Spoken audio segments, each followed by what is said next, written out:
പശ്ചിമേഷ്യൻ യുദ്ധക്കളത്തിൽ അമേരിക്കയുടെ വ്യോമാധിപത്യത്തിന് കനത്ത തിരിച്ചടിയേൽപ്പിച്ച് ലോകത്തിലെ ഏറ്റവും അത്യാധുനിക സ്റ്റെൽത്ത് യുദ്ധവിമാനമായ F-35 തങ്ങൾ തകർത്തെന്ന പ്രഖ്യാപനവുമായി ഇറാൻ രംഗത്തെത്തിയിരിക്കുന്നു. വ്യോമ പ്രതിരോധ നിരയിലെ അത്യപൂർവമായ ഈ സംഭവം അന്താരാഷ്ട്ര തലത്തിൽ വലിയ നയതന്ത്ര സൈനിക ചർച്ചകൾക്ക് തിരികൊളുത്തിയിട്ടുണ്ട്.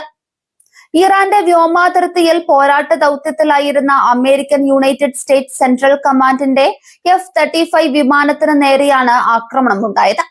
ഇറാന്റെ ഇസ്ലാമിക് റവല്യൂഷണറി ഗാർഡ് കോർപ്സ് തങ്ങളുടെ പ്രതിരോധ മിസൈൽ ശൃംഖല ഉപയോഗിച്ച് വിമാനത്തെ ലക്ഷ്യമിടുകയായിരുന്നു.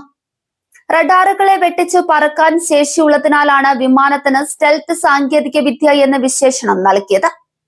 റഡാർ കണ്ണുകളിൽ പെടില്ലെന്ന് കരുതപ്പെട്ടിരുന്ന ഇത്തരമൊരു പ്രീമിയം യുദ്ധവിമാനത്തെ പ്രതിരോധ നിരയിൽ കൃത്യമായി ട്രാക്ക് ചെയ്ത് ആക്രമിക്കാൻ കഴിഞ്ഞത് ഇറാന്റെ നേട്ടമായാണ് ടെഹ്റാൻ വിശേഷിപ്പിക്കുന്നത്. ആക്രമണത്തെ തുടർന്ന് യുദ്ധവിമാനത്തിന് ഗുരുതരമായ കേടുപാടുകൾ സംഭവിച്ചതായി വിദേശ മാധ്യമങ്ങൾ റിപ്പോർട്ട് ചെയ്തു.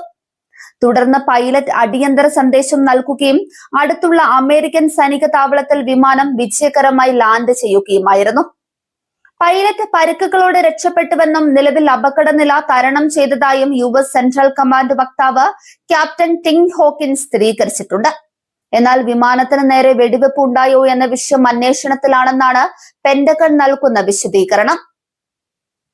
ഏകദേശം $100 മില്യൺ ഏകദേശം 800 കോടിയിലധികം രൂപ ചെലവഴിച്ച് നിർമ്മിക്കുന്ന F-35 അമേരിക്കൻ വ്യോമസേനയുടെ പക്കലുള്ള ഏറ്റവും ചെലവേറിയ പോർ വിമാനങ്ങളിൽ ഒന്നാണ്. ഇത്തരം ഒരു വിമാനത്തിന് നേരെ ആക്രമണം ഉണ്ടാക്കുന്നത് അമേരിക്കൻ ആയുധ സാങ്കേതിക വിദ്യയുടെ സുരക്ഷയെക്കുറിച്ചുള്ള ആഗോള സംശയങ്ങൾക്ക് ഇടയാക്കിയിട്ടുണ്ട്. ഇറാനിലെ മിസൈൽ കേന്ദ്രങ്ങളും വ്യോമ പ്രതിരോധ സംവിധാനങ്ങളും പൂർണ്ണമായി തകർത്തെന്ന അമേരിക്കയുടെ പ്രഖ്യാപനങ്ങൾ നിലനിൽക്കെയാണ് ഈ അപ്രതീക്ഷിത തിരിച്ചടി വിമാനത്തിന് നേരിടേണ്ടി വന്നത്. ഇറാന്റെ പ്രതിരോധ ശേഷി പൂർണ്ണമായും നശിച്ചിട്ടില്ല എന്നതിന്റെ തെളിവായി സൈനിക നിരീക്ഷകർ ഇതിനെ വിലയിരുത്തുന്നുണ്ട്. ഇറാന്റെ കയ്യിലുള്ള നൂതനമായ ലോയിറ്ററിംഗ് മ്യൂണിഷനുകളും അൾട്രാ റെഡ് സെൻസറുകളുള്ള 358 ആന്റി എയർക്രാഫ്റ്റ് മിസൈലുകളുമാണ് പോർ വിമാനത്തെ ലക്ഷ്യമിടാൻ ഉപയോഗിച്ചതെന്നാണ് അന്താരാഷ്ട്ര വിവര വിശകലന ഏജൻസികൾ ചൂണ്ടിക്കാണിക്കുന്നത്. വിമാനം തകരുന്ന ദൃശ്യങ്ങളും ചിത്രങ്ങളും IRGC തങ്ങളുടെ ഔദ്യോഗിക മാധ്യമങ്ങളിലൂടെ പുറത്തുവിട്ടതോടെ വിവരങ്ങൾ ആഗോള ശ്രദ്ധ നേടി. ഇത് US താവളങ്ങളിലെ സുരക്ഷാ സംവിധാനങ്ങൾ കൂടുതൽ കർശനമാക്കാൻ കാരണമായി. അമേരിക്ക, ഇസ്രയേൽ എന്നീ രാജ്യങ്ങൾ ഈ മേഖലയിൽ വ്യാപകമായി ഉപയോഗിക്കുന്ന ആയുധമാണ് F-35 പോർ വിമാനങ്ങൾ.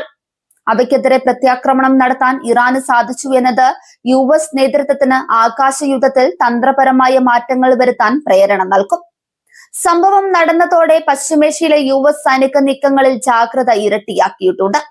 തങ്ങളുടെ യുദ്ധവിമാനങ്ങളുടെ റൂട്ട് മാപ്പുകളും ആക്രമണ തന്ത്രങ്ങളും പുനഃപരിശോധിക്കാൻ പെന്റഗൺ നിർബന്ധിതരായി തീർന്നു. ഇറാനിയൻ മണ്ണിൽ US വ്യോമസേന നേരിട്ട വലിയ വെല്ലുവിളികളിലൊന്നായി ഇത് കണക്കാക്കപ്പെടുന്നുണ്ട്. അത്യാധുനിക ആയുധ സാങ്കേതിക വിദ്യകൾക്ക് പോലും യുദ്ധക്കളത്തിൽ തടസ്സങ്ങൾ നേരിടാമെന്ന യാഥാർത്ഥ്യം ഇത് തുറന്നു കാട്ടുന്നു.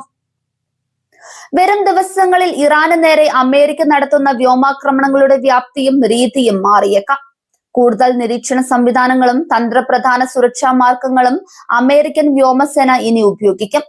F-35 നേരെയുണ്ടായ ഈ നീക്കം വാഷിംഗ്ടണും ടെഹ്റാനും തമ്മിലുള്ള വ്യോമപോരിൽ കടുത്ത സംഘർഷ സാഹചര്യമാണ് സൃഷ്ടിച്ചത്. ഈ നീക്കത്തിന് ശക്തമായ മറുപടി നൽകാൻ അമേരിക്ക ഒരുങ്ങുമ്പോൾ മേഖലയിലെ യുദ്ധം കൂടുതൽ അപകടകരമായ ഘട്ടത്തിലേക്ക് കടക്കുകയാണ്.